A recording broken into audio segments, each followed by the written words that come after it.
On peut voir dans l'attribution du Nobel de littérature à une écrivaine française, Annie Ernaux, la marque d'une période qui est en train de s'équinoxialiser, puisque Saturne est à la fin du Verseau, et donc il va passer sur l'axe vital et central Poisson Vierge. Et on peut se demander, parce que c'est la première femme française à recevoir le prix Nobel de littérature, et on peut quand même se demander si c'est par-delà une coïncidence, si ça ne correspond pas à un basculement quelque part, c'est dans l'air du temps, qu'il faut effectivement mettre en avant les femmes, le féminin, ce qui est effectivement en rapport avec la tonalité équinoxiale.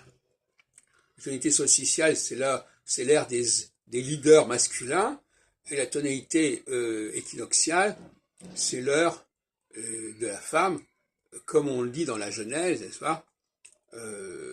Et Dieu créa la femme, et pour l'aider, Ezrat Kinegdo. Dieu vit que l'homme était seul, et il a créé la femme, à partir d'ailleurs de ses quotations de problèmes. Et donc là, nous avons une leçon d'astrologie, carrément, qu'on trouve au début du livre de la Genèse. Donc le cas Annie Ernaux, dont on dit qu'effectivement, c'est pas un personnage d'un intérêt extraordinaire, il a plutôt une valeur symbolique, si on peut dire, sinon politique, sinon idéologique.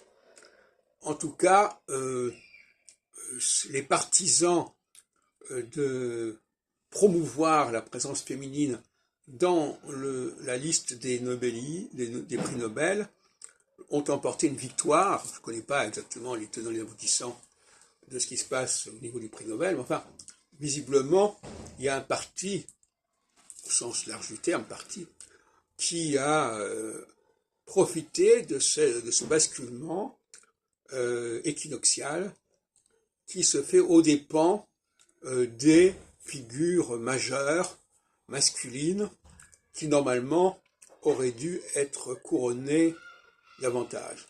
Mais la phase équinoxiale ne raisonne pas comme ça, et elle préfère célébrer des personnes qui sont moins en vue, et jouer ce rôle justement de les mettre en vue, que de couronner des personnes qui ont déjà complètement été reconnues.